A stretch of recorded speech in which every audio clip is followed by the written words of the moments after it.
5 ಟ್ರೈನ್ಗಳು ಹೋಗಿದ್ವಿ. ನೀವು ಏನಾದರೂ ಲೈನ್ ತೊಂದರೆ ಆದರೆ ಆ ಲೈಟ್ ಆಟೋಮೆಟಿಕ್ ಆಗಿ ಆ ಲೈಟ್ ಸಿಗ್ನಲ್ ಬರ್ತದೆ. ಆ ಸಿಗ್ನಲ್ ಬಂದಾಗ 5 ಕಿಲೋಮೀಟರ್ 6 ಕಿಲೋಮೀಟರ್ ಸ್ಪೀಡ್ನಲ್ಲಿ ಅದನ್ನು ನಾವು ಪಾಸ್ ಮಾಡಬೇಕಾಗ್ತದೆ. 3 ಟ್ರೈನ್ ಹೋಗಿದೆ, 4ನೇದು ಪ್ಯಾಸೆಂಜರ್ ಟ್ರೈನ್. ಅದು ಹೋಗುವಾಗ ಇನ್ನೇಳಿಂದ ಬಂದಂಥ ಗೂಡ್ಸ್ ಟ್ರೈನು 77 ಕಿಲೋಮೀಟರ್ ಸ್ಪೀಡ್ನಲ್ಲಿ ಬಂದು ಬಿಟ್ಟರೆ ನಮಗೆ ಸಂಸ್ಕಾರವನ್ನು ಕೊಟ್ಟಂಥವರು ದೇಗಲ ಮಠದ ಪರಮ ಪೂಜ್ಯ ಮಾದಿಗ ಸ್ವಾಮಿಗಳು, ಪರಮ ಪೂಜ್ಯ ನಿರ್ಮಾಣ ಮಾಡ್ಕೊಂಡವರು. ಅದನ್ನು ಹೊರತುಪಡಿಸಿದ್ರೆ ನಡೆದಾಡುವ ದೇವರು ಡಾಕ್ಟರ್ ಶಿವಕುಮಾರ್ ಮಹಾಸ್ವಾಮಿ. 2 ಕಡೆ ಸೋತೆ. ಏನೆಲ್ಲ ಆಯಿತು? ನನ್ನನ್ನು ರಾಜ್ಯಸಭೆಗೆ ಕರೆಸಿ, ನಿನಗೆ ಅನ್ಯಾಯ ಆಗಿದೆಯಪ್ಪ, ನಿನ್ನ ಮನೆಗೆ ಬಂದು ನಾನು 2.5 ಗಂಟೆ ಕೊಟ್ಟೆ. ಕೇಂದ್ರದ ಗೃಹ ಮಂತ್ರಿಗಳು ಚಕ್ರಪಾಣಿ ಸ್ವಾಮಿ, ಏನು ಗೊತ್ತು ನಿಮಗೆ, ಎಲ್ಲ ಒಂದೊಂದು ಸಾರಿ ನೀವು ಇಡೋಟೆ. ಹಾಗಾಗಿ ನಾನು ಈಗಾಗಲೇ ನಮ್ಮ 2 ಮಂತ್ರಿಗಳಲ್ಲಿ ಮಾತಾಡಿದ್ದೀನಿ. ನಿಜ, ನರೇಗಾದು ನಿನ್ನೆ ತಾನೇ ರಿವ್ಯೂ ಮಾಡಿದೆ ಸ್ವಾಮಿ. ನರೇಗಾ ನನಗೆ ಬರ್ತದೆ, ಜಲ್ ಜೀವನ್ ನನಗೆ ಬರ್ತದೆ, ಸ್ವಚ್ಛ ಭಾರತ್ ನನಗೆ ಬರ್ತದೆ, ನೀರಾವರಿ ಯೋಜನೆಗಳು ನನಗೆ ಬರ್ತವೆ, ರೈಲ್ವೆ ಯೋಜನೆಗಳು ಇವೆಲ್ಲ ನಮ್ಮದು ಅನ್ನೋದನ್ನ ಏನಾದರೂ ಅದಕ್ಕೊಂದು ಶಕ್ತಿ ಕೊಡಬೇಕು. ನಮ್ಮ 2 ಕ್ಯಾಬಿನೆಟ್ ಮಂತ್ರಿಗಳು 24x7 ಅವ್ರು ಮಾಡೋ ಕೆಲಸ ಕಾರ್ಯಗಳು, ಕಾರ್ಯವೈಖರಿ, ಅವ್ರು ಇರ್ತಕ್ಕಂಥ ಒಂದು ವಿಷಯವನ್ನು ನೋಡಿದ್ರೆ ನಾವು ಕೂಡ ಕೆಲಸ ಕಲಿಸಬೇಕು ಅನ್ನುವ ಬಯಕೆ ಆಗಿದೆ. ಒಂದು ಮಾತನ್ನ ನಮ್ಮೆಲ್ಲ ಮಹಾಸ್ವಾಮಿಗಳು ಹೇಳೋದಕ್ಕೆ ಇಚ್ಛೆ ಪಡ್ತೀನಿ. ನನ್ನಿಂದ ಈ ದೇಶಕ್ಕೆ ಏನಾದರೂ ಒಂದು ಸ್ಥಳೀಯ ಸೇವೆ ಮಾಡ್ತೀನಿ. ಸ್ವಾರ್ಥಕ್ಕೆ ನಾನೆಂದೂ ಕೂಡ ನನ್ನ ಜೀವನವನ್ನು ದುರುಪಯೋಗ ಪಡಿಸ್ಕೊಳ್ಳೋದಿಲ್ಲ ಅನ್ನೋ ಮಾತನ್ನು ಹೇಳಿ ನಿಮ್ಮ ಈ ಪ್ರೀತಿ ವಿಶ್ವಾಸಕ್ಕೆ ನಾನು ಬಂದು ದರ್ಶನ ಮಾಡೋಣ ಅಂದರೆ ನನ್ನ ಜವಾಬ್ದಾರಿಯನ್ನು ಹೆಚ್ಚು ಮಾಡಿದ್ದೇವೆ. ನಾನು ತಮಗೆ ಋಣಿಯಾಗಿರ್ತೀನಿ ಸ್ವಾಮೀಜಿ. ವಿಶೇಷವಾಗಿ ವೀರಶೈವ ಧರ್ಮ ಪರಾವಲಂಬಿಗಳಾಗಿ ಬದುಕತಕ್ಕಂಥದಕ್ಕೆ ನಮಗೆ ಇಂದಿನ ಎಲ್ಲ ತಪಸ್ಸುಗಳ ಆಶೀರ್ವಾದ. ಯಾವುದೇ ಒಬ್ಬ ವೀರಶೈವ ತನ್ನ ಸಂಸ್ಕಾರದಲ್ಲಿ ಅಲ್ಪ ಸ್ವಲ್ಪ ಕೂಡ ಅಪಚಾರ ಆದಾಗೆ ಜೀವನ ನಡೆಸುವಾಗ ಎಲ್ಲ ಸಮಾಜಗಳನ್ನ ಒಗ್ಗೂಡಿಸ್ಕೊಳ್ತಕ್ಕಂಥದಕ್ಕೆ ನೀವುಗಳೇ ನಮಗೆ ಪ್ರೇರಕ ಶಕ್ತಿ ಅನ್ನೋದನ್ನು ಹೇಳಿ, ವಿಶೇಷವಾಗಿ ರೈಲ್ವೆ ಇಲಾಖೆ ಹಟ್ಟಾಗಿ ಹೇಳಕ್ ಸಾಧ್ಯ ಇಲ್ಲ. ತಾಂತ್ರಿಕವಾಗಿ ಏನೆಲ್ಲ ಬೆಳೆದಿದ್ರು ಕೂಡ ಮನುಷ್ಯ ಆದವನು ಎಲ್ಲ ಒಂದು ಕಡೆ ಎಚ್ಚರಿಕೆ ಗಟ್ಟಿಯಾಗಿ ಕೆಲಸ ಮಾಡದೆ ಹೋದ್ರೆ ಏನಾಗ್ತದೆ ಅಂತ ಸ್ವಾಮೀಜಿ 10 ಜನ ಸಂತೋಷ. ರಾತ್ರಿ ಡೈಲಿ ನಮ್ಮಲ್ಲಿ ಬಾರ್ ರೂಮ್ ಮೇಲೆ ನಾನು ಕೊಡ್ತಿದ್ದೆ 11 ಗಂಟೆ. ನಮ್ಮ ಮಂತ್ರಿಗಳು ಬಂದರು, ಕ್ಯಾಬಿನೆಟ್ ಮಂತ್ರಿಗಳು, ಅವ್ರಿಗೆ ಎಷ್ಟು ಸಂತೋಷ ಆಯ್ತು ಅಂದ್ರೆ, ನಾನು ಅದೇನು ಬಂದು ನೋಡಿದೆ, ನೀನೊಬ್ಬ ಮಂತ್ರಿಯಾಗಿ ಈ ಕಾಮನ್ ಸೆನ್ಸ್ ಎಷ್ಟು ಕೆಲಸ ಮಾಡ್ತದೆ, ಬಂದು ನಾವೇ ಕೊಡ್ತಿದ್ದೆ, ನೀವು ಡೆಲ್ಲಿಗೆ ಬಿಟ್ಬಿಡ್ತೀನ, ನಿಜವಾಗ್ಲೂ ನನಗೆ ಸಂತೋಷ ಆಗಿದೆ ಅಂತ ಹೇಳಿ ಮತ್ತೆ 1 ಗಂಟೆ ಇಬ್ಬರು ಕುತ್ಕೊಂಡು ಚರ್ಚೆ ಮಾಡ್ತೀವಿ. ದೇಶಕ್ಕೆ ಮೋದಿಯವರು, NDA ಸರ್ಕಾರ ಸಾಕಷ್ಟು ಒಳ್ಳೆಯ ಕೆಲಸಗಳನ್ನು ಮಾಡ್ತಾ ಇದ್ದೀವಿ. ಸನ್ಮಾನ್ಯ ಕುಮಾರಸ್ವಾಮಿ ಅವರು, ಸನ್ಮಾನ್ಯ ಪ್ರಹ್ಲಾದ್ ಜೋಶಿ ಅವರು, ನಿರ್ಮಲಾ ಸೀತಾರಾಮನ್ ಅವರು, ಸಹೋದರಿ ಶೋಭಮ್ಮ ಅವರು ಅವೆಲ್ಲ ಒಟ್ಟಿಗೆ ಸೇರಿ ಕೆಲಸ ಮಾಡಿ ರಾಜ್ಯಕ್ಕೆ ಇರ್ತಕ್ಕಂಥ ಕೆಲವು ಸಮಸ್ಯೆಗಳಿಗೆ ನಾವು ಪರಿಹಾರ ಕೊಡುವುದನ್ನು ಪ್ರಾಮಾಣಿಕವಾದ ಪ್ರಯತ್ನ ಮಾಡ್ತೀವಿ ಅಂತ ಹೇಳಿ ಬಸವಣ್ಣನವರ ಮಠವನ್ನು ಇನ್ನೂ ಮರೆಯುವುದಿಲ್ಲ ಸಮಿತಿ. ನನಗೊಂಚೂರು ಬಿಟ್ಬಿಡ್ತಾ ಇಲ್ವಲ್ಲ, ಓಡಬೇಕಾಗಿತ್ತು, ಅಲ್ಲೆಲ್ಲ ಹೋಗ್ಬೇಕು ಮತ್ತೆಲ್ಲ ಕಾರಣ ಮಾಡಿದ್ದಾರೆ. ನಾನು ಪೂಜೆಗೆ ನನ್ನ ಅಮೃತದ ನಮಸ್ಕಾರಗಳನ್ನು ಅವ್ರ ಪಾದಗಳಿಗೆ ಸಮರ್ಪಣೆ ಮಾಡ್ತೇನೆ. ಅಷ್ಟೇ ಸ್ವಾಮಿಗಳ ಕಾರ್ಯಕ್ರಮದಲ್ಲಿ ದಿವ್ಯ ಸಾನ್ನಿಧ್ಯ ವಹಿಸಿರುವ ಪರಮ ಪೂಜ್ಯ ಶ್ರೀ ಶ್ರೀ ಸಿದ್ಧಲಿಂಗಮ್ಮ ಸ್ವಾಮಿಗಳವರ ಒಂದು ಕುಟುಂಬ, ನನಗೆ ಕಾರ್ಯಕರ್ತರ ಸಂಬಂಧ. ನಾಗರಾಜ್ ಅವರು ಇದ್ದಾರೆ, ಲೋಕೇಶ್ ಇದ್ದಾರೆ, ನನ್ನ ಸಹೋದರ ರಾಜಪ್ಪ ಇದ್ದಾರೆ, ಇರ್ತಕ್ಕಂಥ ಎಲ್ಲರಿಗೂ ನೋಡಿದ್ದೇನೆ. ಎಲ್ಲರೂ ಕೂಡ ಪರಿಚಯ ಇದ್ದಾರೆ. ಬಹುತೇಕ ನನ್ನ ತಾಯಿಯಂದಿರು ಬಂದಿದ್ದೀನಿ. ವಿಶೇಷವಾಗಿ ಈ ದೇಶದ ಆಧಾರ ಸ್ತಂಭ, ಭವಿಷ್ಯ ಭಾರತದಲ್ಲಿ ದೇಶಕ್ಕೆ ಭವಿಷ್ಯ ಇದೆ ಅನ್ನೋದನ್ನು ಉಳಿಸ್ಕೊಳ್ಳೋದಕ್ಕೋಸ್ಕರವಾಗಿ ಮಕ್ಕಳು ಸುಮಾರು 3,000ಕ್ಕೂ ಮೇಲ್ಪಟ್ಟು ಮಕ್ಕಳಿಗೆ ಓದ್ತಾ ಇದ್ದಾರೆ ಎನ್ನುವ ಒಂದು ಸಂತೋಷದ ಸಂಗತಿಯ ಜೊತೆಯಲ್ಲಿ ಬಸವಣ್ಣದೇವರ ಮಠ ಪವಾಡ ಹುಟ್ಟಿಸೋದಿಲ್ಲ. ಒಂದು ಕಡೆ ಸಿದ್ಧಗಂಗೆ ಮಹಾಸ್ವಾಮಿಗಳವರು, ಮತ್ತೊಂದು ಕಡೆ ಸಿದ್ದೇವಿ ನಮ್ಮ ದೇಗಲ ಮಠದ ಮಾಲಿಂಗ ಮಹಾಸ್ವಾಮಿ. ಈ ಈವರ ಆಶೀರ್ವಾದ ಈ ಮಠದಲ್ಲಿ ತುಂಬ ನಡೆದಿದೆ. ಅವತ್ತಿನ ಸಂದರ್ಭನೇ ಬೇರೆ, ಇವತ್ತಿನ ಸಂದರ್ಭನೇ ಬೇರೆ.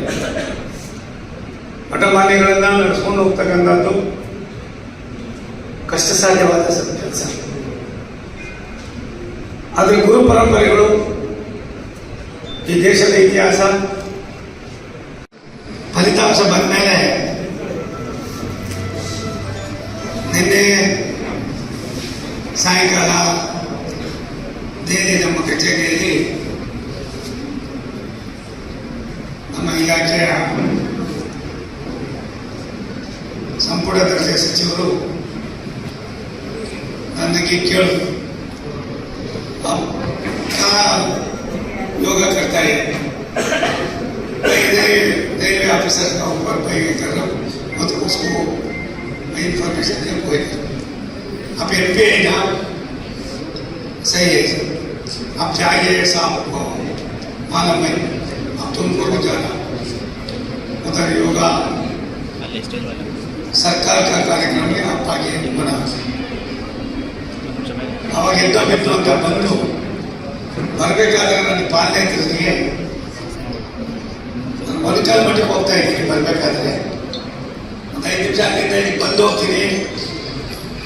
ನಮ್ಮ ಬಸವೇಶ್ವರ ಮಠ ಏನಿದೆ, ಇದು ಬಸವಣ್ಣದೇವ್ರ ಮಠ, ಹೋಗೋಣ ಗುರುಗಳಿಗೆ ಹೇಳ್ತೇನೆ ನೀವು ಅಂತ ಕೇಳಿದೆ. ಇಲ್ಲ ನಾ ಹೇಳ್ತೀನಿ ಅಂತ ಅಂದು ಇಲ್ಲಿ ಬಂದರೆ ನಾನು 1 ಗಂಟೆಗೆ ಡೆಂಟಿ ಕೋಟೆಗೆ ಹೋಗಬೇಕಾಗಿತ್ತು. ಇಲ್ಲಿ ಬಂದಾಗ ಶ್ರೀಗಳವರ ದೂರದೃಷ್ಟಿ, ಅವರು ಇಡೀ ಈ ಭಾಗದ ಎಲ್ಲ ಮಠಾಧಿಪತಿಗಳನ್ನು ಕರೆಸಿ ನನಗೆ ಶಕ್ತಿಯನ್ನು ಹೃದಯವನ್ನು ಲೋಕ ಇಲ್ಲ ಅಂದ್ರೆ ಇವತ್ತು ಅದು ಒಂದು ವಾರ ಹೆಚ್ಚು ಬೆಳೆಯೋದು. ನಾಡಪ್ರಭು ಕೆಂಪೇಗೌಡರು ಸ್ವಾಮೀಜಿ ಯಾವುದಾದ್ರೂ ಒಂದು ಮಠಕ್ಕೆ ಜಾಸ್ತಿ ಆದ್ಯತೆ ಕೊಟ್ಟಿದ್ದು ಈ ಮಠಕ್ಕೆ ತಪ್ಪು ತಿಳ್ಕೋಬೇಕು.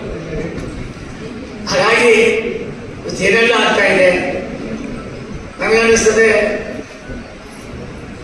ನನಗೆ ಇವತ್ತು ಎಷ್ಟು ಮಟ್ಟಿಗೆ ಆನಂದ ಅನ್ನೋದಕ್ಕಿಂತ ಹೆಚ್ಚಾಗಿ ನನ್ನ ತಂದೆ ತಾಯಿ ಕಳ್ಕೊಂಡು ಚಿಕ್ಕ ವಯಸ್ಸಿನಲ್ಲಿ ಪರಮ ಪೂಜ್ಯರು ನಡೆದಾಡುವ ದೇವರು ನನ್ನನ್ನು ಮತ್ತೆ ಕರ್ಕೊಂಡು ಸ್ವಾಮೀಜಿ, ನಾನು ಹೋಗಿದ್ದು ಡೆಲ್ಲಿಗೆ, ನನ್ನ ರಾಜ್ಯಸಭಾ ಕೇಳಕ್ಕೆ ಸ್ವಾಮೀಜಿ ಒಂದು ಮಾತು ಹೇಳಿಲ್ಲ.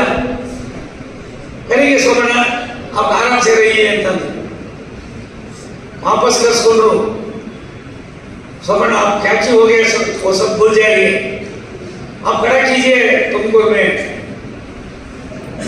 नहीं साहब बहुत प्रॉब्लम होता है, मुझे नहीं होता है, मुझे होना तो दीजिए साहब, नहीं तो मैं रिटायर होता है.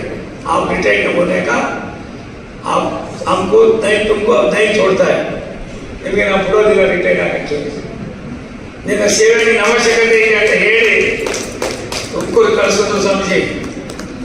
ಒಬ್ಬರು ಕೂಡ ನನಗೆ ಆ ಭಾಗದ ಜನರನ್ನ, ನಾನು ಓದೋನು ಆದಿತ್ಯೋದ್ಯನಿಗೆ ಶ್ರೀಮಠಕ್ಕೆ ಹೋದೆ. ಪೂಜ್ಯ ಶ್ರೀಗಳವರ ಕಾಲಭೈರವರನ್ನು ಪೂಜೆ ಮಾಡಿಸಿ ಮಗನ ಸ್ವಾಮೀಜಿಯವರ ಆಶೀರ್ವಾದ ಪಡೆದು ಸಿದ್ಧಗಂಗೆ ಮಠಕ್ಕೆ ಬಂದೆ ಸ್ವಾಮಿ. ಕೇವಲ 37-38 ದಿವಸದಲ್ಲಿ 1,74,000 ಭೇಟಿಯಲ್ಲಿ ಜನ ಗಳಿಸ್ತಾರೆ ಅಂದರೆ ಭಗವಂತ ಏನಾಗಿದೆ ಅನ್ನೋದಕ್ಕೆ ಒಂದು ಉದ್ದೇಶ. ಗುರುಗಳು ಹೇಳಿದ್ರು, ಇವರು ಮಾಜಿ ಮುಖ್ಯಮಂತ್ರಿಗಳನ್ನ ಆತ ಥರ ಏನಿಲ್ಲ ಸಂಸ್ಥೆ. ಕೇಂದ್ರ ಸರ್ಕಾರನೇ ಬೇರೆ, ರಾಜ್ಯ ಸರ್ಕಾರನೇ ಬೇರೆ. ಈ ದೇಶಕ್ಕೆ ಸನ್ಮಾನ್ಯ ನರೇಂದ್ರ ಮೋದಿ ಅವರು ಒಂದು ದೊಡ್ಡ ಸಂಪತ್ತು, ದೊಡ್ಡ ಆಸ್ತಿ. ಇನ್ನು 2 ರಿಂದ 3 ವರ್ಷದಲ್ಲಿ ನನಗನ್ನಿಸ್ತದೆ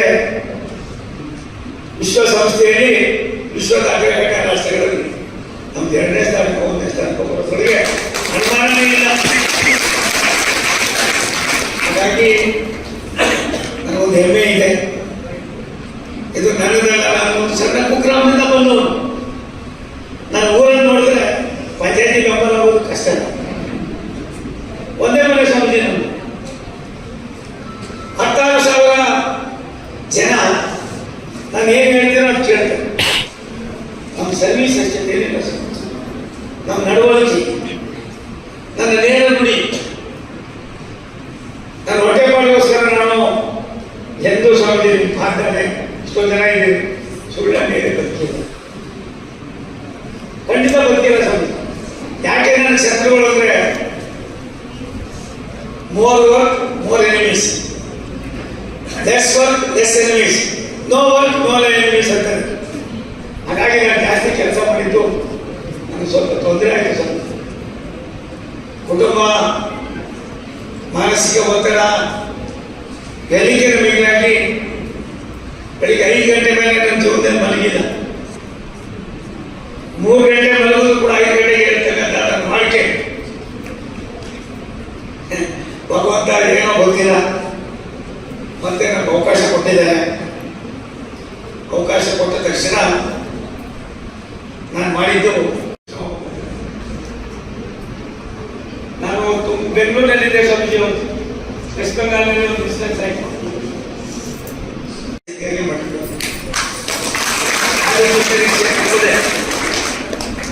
ನಾನು ಕಾರ್ಯವನ್ನು ಪ್ರಾರಂಭ ಮಾಡಿದ ಸ್ವಾಮೀಜಿ.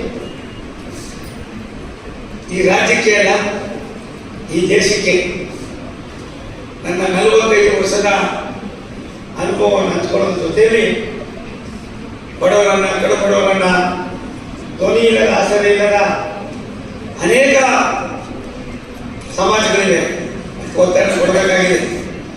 ಆದಂಥ ಅನುಭವ ಸ್ವಾಮೀಜಿ 1,20,000 ಮೇಲ್ಪಟ್ಟು ಹಾಡುಗರ ಸಮಾಜದ ಮತಗಳಿವೆ. ಅವ್ರು ನಾಗರಿಕತೆ ಇಲ್ಲ. ಹುಚ್ಚುಟ್ಟಿಗಂತ ಒಂದು ಗೌಡ ಸಮಾಜದ ಒಂದು ಸಮಾಜ, ಹಳ್ಳಿಕಾರ ಸಮಾಜ ಇದೆ, ಉಪ್ಪಿನ ಕೊಳೆದ ದಂಧದ ಸಮಾಜಗಳಂದರೆ ಸಣ್ಣ ಪುಟ್ಟ ಸಮಾಜಗಳು. ಈ ಎಲ್ಲಕ್ಕೂ ಕೂಡ ನಾವೇನಾದ್ರೂ ಒಂದು ಮಾಡಬೇಕಾಗ್ತದೆ ಸ್ವಾಮಿ. ವೀರಶೈವರಲ್ಲಿ ಎಲ್ಲ ವೀರಶೈವರು ಶ್ರೀಮಂತರಲ್ಲ. ಇವತ್ತು ಕೂಡ ಗುಡಿಸಲಲ್ಲಿ ಇರ್ತಕ್ಕಂಥ ವೀರಶೈವರನ್ನ ನೋಡಿದ್ದೇನೆ. ನಾನು ಎಲ್ಲ ಒಂದು ಕಡೆ ನಾನು ಮಂತ್ರಿ ಆಗಿದ್ದಾಗ ಸುಮಾರು 12-13 ಸಾವಿರ ಮನೆ ಕೊಟ್ಟಾಗ ಒಂದು 15-20 ಜನ ನನ್ನ ಸಮಾಜಕ್ಕೆ ಕೊಟ್ಟೆ. ಯಾರೋ ಒಬ್ಬ ಬಂದು ಹೇಳ್ದ, ಅಣ್ಣ ನಾನು ಹೆಂಡತಿ ಹೋಗೋದಿಲ್ಲ ಅಣ್ಣ ಈ ಮನೆ ಯಾಕೆ ಬೇಡ ಬಿಡಪ್ಪ ಅಂತ ಹೇಳ್ಬಿಟ್ಟು ನಾನು ಒಬ್ಬರು ಕೊಡ್ತಾರೆ. ಅದಾದ 8ನೇ ದಿನಕ್ಕೆ ಬಂದ ಅಣ್ಣ, ಇಲ್ಲ ಅಣ್ಣ ನಾನೇ ಹೋಗ್ತೀನಿ ಅಂತ ಹೇಳ್ತೀನಿ. ಯಾಕಪ್ಪ ಅಂದ್ರೆ ಅಣ್ಣ ಒಂದು ಮನೆ 10 ಲಕ್ಷ ರೂಪಾಯಿ ಹೋಗ್ತಾ ಇದೆ, ಅದಕ್ಕೋಸ್ಕರ ನಾನೇ ಹೋಗ್ತೀನಿ, ಮಾಡ್ಕೊಡಕ್ಕೆ ಹೋಗ್ತೇನೆ ಅಂತ. ಪರವಾಗಿಲ್ಲ ಬಿಡಪ್ಪ, ನೀನು ಒಳ್ಳೆ ಕೆಲಸ ಮಾಡಿದ್ದೆ, ಕೊಡೋಕ್ಕಾಗೋದಿಲ್ಲ. ಹಾಗಾಗಿ ಸ್ವಾಮೀಜಿ ತುಂಬ ಒಳ್ಳೆ ಕೆಲಸ ಮಾಡ್ತಾ ಇದ್ದೀವಿ. ನಮ್ಗೆಲ್ಲರ ಪ್ರೇರಣೆ ಪರಮ ಪೂಜ್ಯ ಸಿದ್ಧಗಂಗಾ ನಡೆದಾಡುತ್ತೆ. ಪರಮ ಪೂಜೆ ಇವತ್ತಿನ ಸಿದ್ಧಲಿಂಗ ಸ್ವಾಮಿಗಳು ಅದೆಷ್ಟು ಮಟ್ಟಿಗೆ ಶಕ್ತಿ ಕೊಟ್ಟರು ಅಂದ್ರೆ ಹೇಳಕ್ ಸಾಧ್ಯ ಇಲ್ಲ. ಅದೇ ಜೊತೆ ಶ್ರೀಗಳು ಎಲ್ಲ ಮಠಾಧಿಪತಿಗಳು. ನನಗೆ ಒಂದೊಂದ್ಸರಿ ಆಶ್ಚರ್ಯ ಆಗ್ತದೆ. ನನಗೆ ಬಹುತೇಕರು ಆಡ್ಕೊಳ್ಳೋದು, ಹುಚ್ಚನಮ್ಮವರಿಗೆ ಯಾವ ಸ್ವಾಮಿಗಳು ಸಿಕ್ಕರು ಕಾಲ ಬೀಳ್ತಾನೇನು. ಆದ್ರೆ ದೇವೇಗೌಡರು ಯಾವಾಗ ಒಂದು ಮಾತು ಹೇಳೋದು, ಸ್ವಾಮಿಗಳ ಮನಸ್ಸಲ್ಲಿ ಏನಿದೆ ನಮ್ಗೆ ಬೇಡ ಕಣಪ್ಪ, ಅವ್ರು ಕಾವೇ ಹಾಕಿದ್ದಾರೆ, ಅವ್ರಿಗೆ ನಾವು ನಿಷ್ಕರ್ಮವಾಗಿ ನಮಸ್ಕಾರ ಮಾಡೋದು ಎಲ್ಲವೂ ಏನು ಸಿಗ್ತದೆ. ಅವರನ್ನೇ ಸೋಲಿಸಿ ಆ ಚುನಾವಣೆಯಲ್ಲಿ ನಾನೇ ಉಸ್ತುವಾರಿಯಾಗಿ ಮತ್ತೆ ಅವರೇ ಬಂದು ನನಗೆ ಇಬ್ಬರು ನಿಂತ್ಕೊಂಡು ನನಗೆ ಗೆಲ್ಸ್ತಾರೆ ಅಂದ್ರೆ ಇದು ಭಗವಂತನ ಪ್ರೇರಣೆ. ನಮ್ಮದೇ ಇದ್ರೊಳಗೆ ಸ್ವತಃ ನಾನು ರಾಜ್ಯಸಭಾ ಆಗ್ತಾ ಇದ್ದಾರೆ ತಪ್ಪಿಸೋದು ಅವ್ರಿಗೆ ಸನ್ಮಾನ್ಯ ದೇವೇಗೌಡರು ಅವ್ರ ಮನೆ ಕರೆಸ್ಕೊಂಡು ನಿನ್ನಲ್ಲಿ ಇನ್ನೂ ಕೂಡ ಸಾಮಾನ್ಯ ಜನರಿಗೆ ಸಹಾಯ ಮಾಡುವಂಥ ಶಕ್ತಿ ಇದೆ, ನೀನು ರಾಜ್ಯಸಭೆ ಆಗ್ಬೇಡ. ನಾನು ಮೋದಿಯವ್ರಿಗೆ ಹೇಳ್ತೀನಿ, ಅಮಿತ್ ಶಾ ಅವ್ರಿಗೆ ಹೇಳ್ತೀನಿ, ನೀನು ಲೋಕಸಭೆ ನಿಂತ್ಕೋ, ನಾನೇ ಬರ್ತೀನಿ ಸ್ವತಃ ಅಂತ ಬಂದು 4 ಸಾರಿ ಬಂದು ಕುಮಾರಸ್ವಾಮಿ 5 ಸಾರಿ ಬಂದು ಯಡಿಯೂರಪ್ಪನವ್ರು 2 ಸಾರಿ ಬಂದು ಸ್ವಲ್ಪ ಇನ್ನು ಬಾಕಿ ನಾನು ಕರೀಬೇಕು. ನಾನು ಹೇಗೆ ಹೋಯ್ತಾ ಇದ್ದೆ, ನಾನು ಹೋಗಿದ್ದೆ ದಾರಿ ಬೆಳಿಗ್ಗೆಯಿಂದ ಸಂಜೆವರೆಗೂ 73 ವರ್ಷ 4 ಗಂಟೆ ನಿದ್ರೆ ಮಾಡಿಲ್ಲ, 2 ಗಂಟೆ ನಿದ್ರೆ ಮಾಡಿಲ್ಲ. ಶ್ರೀಮಠ ಒಂದು ಹೊತ್ತು ಬಿಟ್ರೆ ನಾನು ಬೇರೆ ಏನೂ ಗೊತ್ತಿರಲಿಲ್ಲ.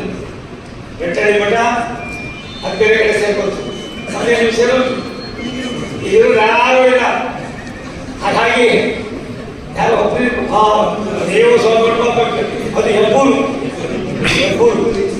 ಆ ಹೆಬ್ಬೂರು ಆ ಜನ ಸ್ವಾಮಿ ರೀತಿ ನನ್ನಲ್ಲಿ ಇರ್ತಕ್ಕಂಥ ಗೌರವ, ರಾಷ್ಟ್ರದ ಬಗ್ಗೆ, ರಾಷ್ಟ್ರದ ಇತಿಹಾಸದ ಬಗ್ಗೆ, ಭಾರತೀಯರ ಮುಂದಿನ ಜವಾಬ್ದಾರಿಯ ಬಗ್ಗೆ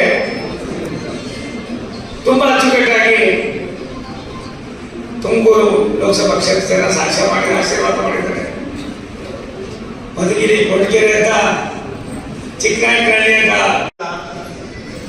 ಆದರೆ ನಮ್ಮ ನಡವಳಿಕೆ, ನಮ್ಮ ಆಚಾರ ವಿಚಾರಗಳು, ಅಂತರಾಳದಲ್ಲಿರ್ತಕ್ಕಂಥ ನಮ್ಮ ಭಾವನೆಗಳನ್ನ ಭಗವಂತನಿಗೆ ಸಮರ್ಪಣೆ ಮಾಡಿದ್ರೆ ಏನಾಗ್ತದೆ ಅನ್ನೋದನ್ನ 1 ವರ್ಷ 8 ದಿವಸದಲ್ಲಿ ನೀವೆಲ್ಲ ನೋಡಿದ್ದೀರಿ ಸ್ವಾಮೀಜಿ. ತಪ್ಪು ತಿಳ್ಕೊಬೇಡಿ ಸ್ವಾಮೀಜಿ. ನನಗೆ ತುಂಬಾ ನೋವಾದಂಥ ಸಂದರ್ಭದಲ್ಲಿ ನಾವು ನನ್ನನ್ನು ಕರೆದು ಸಾಯಂಕಾಲ ನಾನು 6:30-7 ಗಂಟೆ ಪಾಲನೆ ಹತ್ರ ನಾನು ಬಂದು ಅವತ್ತೊಂದು 100 ಜನನ ಸೇರಿಸಿ ನಾವು ನಡ್ಕೊಂಡ ರೀತಿ ಇದೆಯಲ್ಲ, ನನ್ನ ಜೀವನದಲ್ಲಿ ಯಾವುದೇ ಕಾರಣಕ್ಕೂ ಕೂಡ ಮರೆಯೋನಲ್ಲ. ನಿಮ್ಮ ಬಸವಣ್ಣ ದೇವರ ಮಠವನ್ನು ಯಾವಾಗಲೂ ಕೂಡ ನನಗೆ ಸಿದ್ಧಗಂಗೆ ಹಾಗೂ ದೇವರ ಮಠ, ಬೆಟ್ಟದ ಮಠ ಇರೋ ಎಲ್ಲ ಮಠಗಳಲ್ಲಿ ಹೇಳ್ತೀರಿ ಸ್ವಾಮೀಜಿ. ನಾನೊಂದು 5 ನಿಮಿಷ ಬಂದು ಹೋಗೋಣ ಅಂದರೆ ನೀವು ಇಲ್ಲಿ ಹಬ್ಬಾನೆ ಮಾಡಿಬಿಟ್ಟಿದ್ದೀನಿ. ಒಂದು ವಿನಂತಿಯನ್ನು ಮಾಡ್ತೀನಿ, ವಿಶೇಷವಾಗಿ ಭಾರತದ ಭವಿಷ್ಯದಲ್ಲಿ 10 ವರ್ಷದಲ್ಲಿ ನಾನು ಕೇಂದ್ರ ಸಚಿವ ಭಾರತ ಸರ್ಕಾರದ ಮಂತ್ರಿಯಾಗಿ 15-14 ದಿನ ಆಗಿತ್ತು. ಸುಮಾರು ಒಂದೊಂದು ದಿನ 6 ಗಂಟೆ, 7 ಗಂಟೆ, 8 ಗಂಟೆ ಅಧಿಕಾರಿಗಳ ಜೊತೆಯಲ್ಲಿ ಚರ್ಚೆ ಮಾಡ್ತಾ ಇರ್ತೀವಿ. ಅಲ್ಲಿಯ ಕಾರ್ಯವೈಖರಿ, ದೇಶದ ಬಗ್ಗೆ, ರಾಷ್ಟ್ರದ ಬಗ್ಗೆ, ಈ ದೇಶದ ಕಟ್ಟಕಡೆಯಲ್ಲಿರ್ತಕ್ಕಂಥ ನನ್ನ ಅಣ್ಣ ತಮ್ಮಂದಿರ ಬಗ್ಗೆ ಯಾವುದೇ ರಾಜ್ಯ ಸರ್ಕಾರಗಳು 10% ಪಾಲನೆ ಮಾಡಿದ್ರೆ ರಾಮರಾಜ್ಯ ಅಂತ ನಾವೇನು ಹೇಳ್ತೀವಿ ಅದು ಹಾಗೆ ಆಗ್ತದೆ ಅನ್ನೋದು ನನ್ನ ದೃಢವಾದ ನಂಬಿಕೆ. 15 ದಿವಸ ಬಂದಿದೆ, ನೋಡಕ್ಕಾಗೋದಿಲ್ಲ, ಆನಂದ ಆಯ್ತದೆ. ನನ್ಗೆ ಹೇಳೋದು, ನಿನ್ ಭಾಷೆನೇ ಬರೋದಿಲ್ಲ, ನೀನು ಹೋಗಿ ಹೇಗೆ ಮಾಡ್ತೀಯ ಅಂತ. ನಾನು ಒಂದು ಮಾತನ್ನು ಹೇಳಿದೆ, language is not A issue, common sense is common sense is A issue, language is not A issue ಅಂತ ಅಂದೆ. ಟೈಮ್ಸ್ ಆಫ್ ಇಂಡಿಯಾದನು ಸುಮಾರು ವಾರಗಟ್ಟಲೆ ಬರ್ತಾರೆ ಅದ್ರ ಮೇಲೆ ಕಾಮೆಂಟ್ ಶುರು ಆಯಿತು. 15-20 ದಿನ ನನ್ನ ಕಾರ್ಯವೈಖರಿಯನ್ನ ಅಲ್ಲಿ ನೋಡಿದಂತ ಅವರೇ ಹೇಳ್ತಾರೆ, ಈ ಮನುಷ್ಯ ಬಿಡೋಲ್ಲ ಕಣಪ್ಪ, ಜಿಗಿಡೆ ಹಿಡಿತಾರೆ, ಎಲ್ಲ ಒಂದು ಕಡೆ ನನ್ನ ಕರ್ತವ್ಯವನ್ನು ಮಾಡ್ತಾರೆ. ನನಗೊಂದು ಆನಂದ ಆಗಿದ್ದು ಸ್ವಾಮೀಜಿ ಮಾಡಿದ್ದಾರೆ. ನನ್ನ ಪೂಜೆಗೆ ನನ್ನ ತುಂಬ ಹೃದಯದ ನಮಸ್ಕಾರಗಳನ್ನು ಅವ್ರ ಪಾದಗಳಿಗೆ ಸಮರ್ಪಣೆ ಮಾಡ್ತೇನೆ.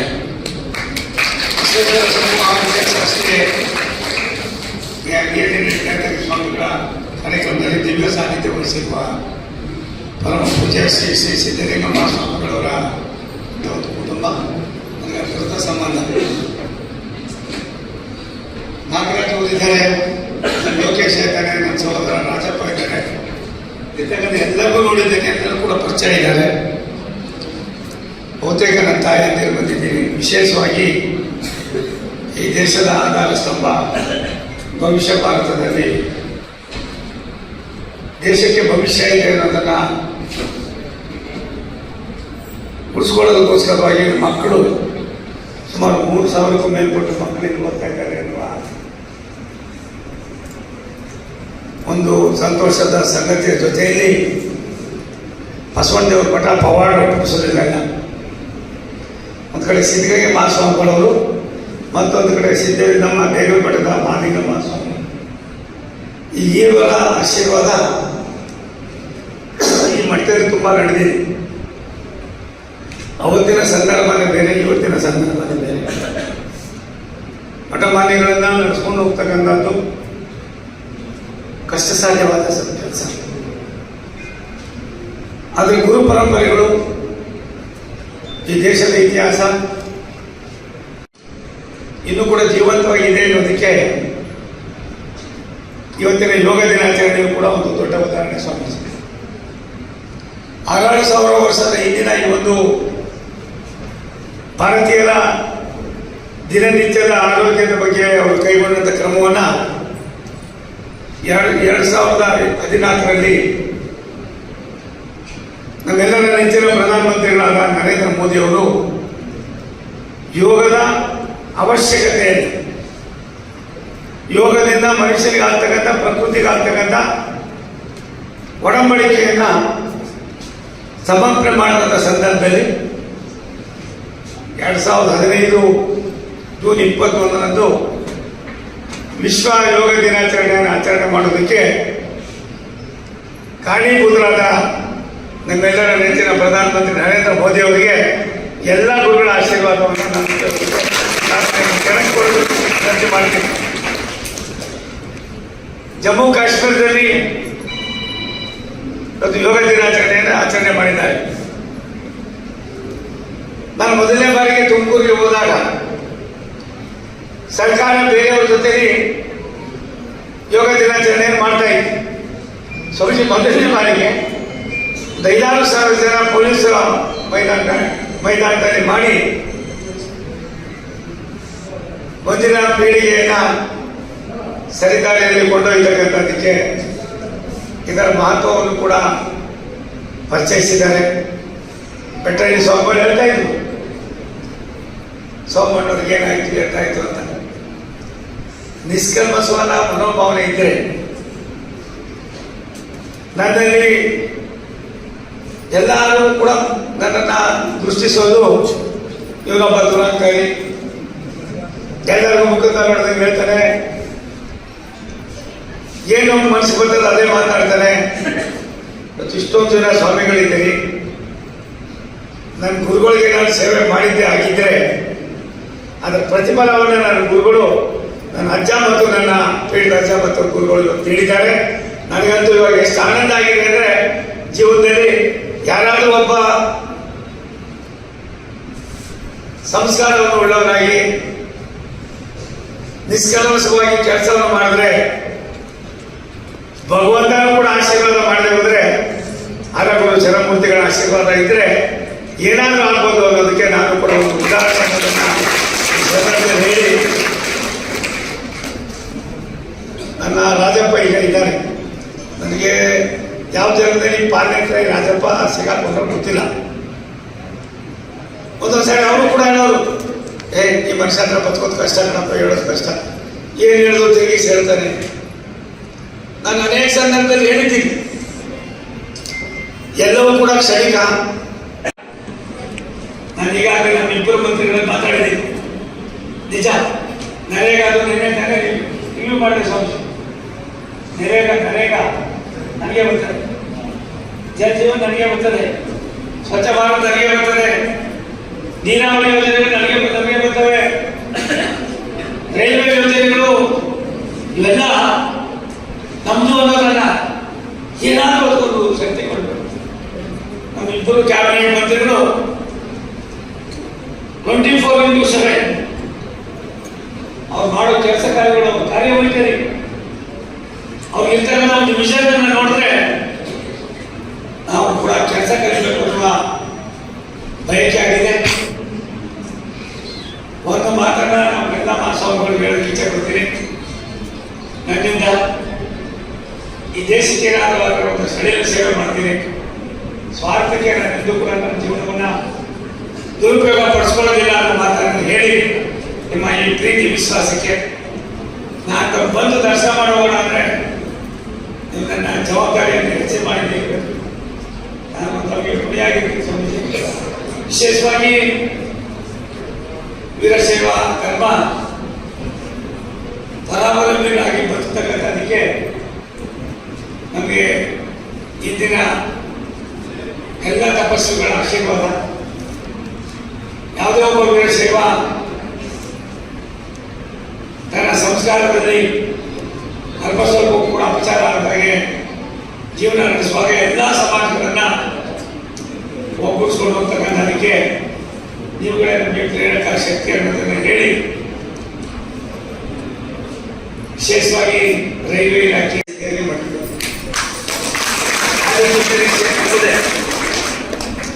ನಾನು ಕಾರ್ಯವನ್ನು ಪ್ರಾರಂಭ ಮಾಡಿದ ಸ್ವಾಮಿ. ಈ ರಾಜ್ಯಕ್ಕೆ ಅಲ್ಲ, ಈ ದೇಶಕ್ಕೆ ನನ್ನ 45 ವರ್ಷದ ಅನುಭವವನ್ನು ಹಂಚ್ಕೊಳ್ಳೋದ್ರ ಜೊತೆಯಲ್ಲಿ ಬಡವರನ್ನ, ಕಡುಬಡವರನ್ನ, ಧ್ವನಿ ಇಲ್ಲದ, ಆಸರೆ ಇಲ್ಲದ ಅನೇಕ ಸಮಾಜಗಳಿವೆ, ಒತ್ತನ್ನು ಕೊಡಬೇಕಾಗಿದೆ. ಆದಂಥ ಅನುಭವ ಸ್ವಾಮೀಜಿ 1,20,000 ಮೇಲ್ಪಟ್ಟು ಮಾಡುವುದಲ್ಲ ಸಮಾಜದ ಮತಗಳಿವೆ. ಅವು ನಾಗರಿಕತೆ ಇಲ್ಲ. ಹುಚ್ಚುಟ್ಟಿಗಂತ ಒಂದು ಗೌಡ ಸಮಾಜದ ಒಂದು ಸಮಾಜ, ಹಳ್ಳಿಕಾರ ಸಮಾಜ ಇದೆ. ಉಪ್ಪಿನ ಕೊಳೆದ ಜನರ ಸಮಾಜಗಳೆಂದರೆ ಸಣ್ಣ ಪುಟ್ಟ ಸಮಾಜಗಳು. ಈ ಎಲ್ಲಕ್ಕೂ ಕೂಡ ನಾವೇನಾದ್ರೂ ಒಂದು ಮಾಡಬೇಕಾಗಿದೆ ಸಮಾಜ. ವೀರಶೈವರಲ್ಲಿ ಎಲ್ಲ ವೀರಶೈವರು ಶ್ರೀಮಂತರಲ್ಲ. ಇವತ್ತು ಕೂಡ ಗುರುಸ್ತಾನಿರ್ತಕ್ಕಂಥ ವೀರಶೈವರನ್ನ ನೋಡಿದ್ದೇನೆ. ನಾನು ಎಲ್ಲ ಒಂದು ಕಡೆ ನಾನು ಮಂತ್ರಿ ಆಗಿದ್ದಾಗ ಸುಮಾರು 12-13 ಸಾವಿರ ಮನೆ ಕೊಟ್ಟಾಗ ಒಂದು 15-20 ಜನ ನನ್ನ ಸಮಾಜವನ್ನು ಕೊಟ್ಟೆ. ಯಾರೋ ಒಬ್ಬ ಬಂದು ಹೇಳಿದ, ಅಣ್ಣ ನಾನು ಹೆಂಡತಿ ಹೋಗೋದಿಲ್ಲ ಅಣ್ಣ ಈ ಮನೆಯಲ್ಲಿ ಯಾಕೆ ಬೇಡ ಬಿಡಪ್ಪ ಅಂತ ಹೇಳ್ಬಿಟ್ಟು ಇನ್ಯಾರೋ ಒಬ್ಬರು ಕೊಡ್ತಾರೆ.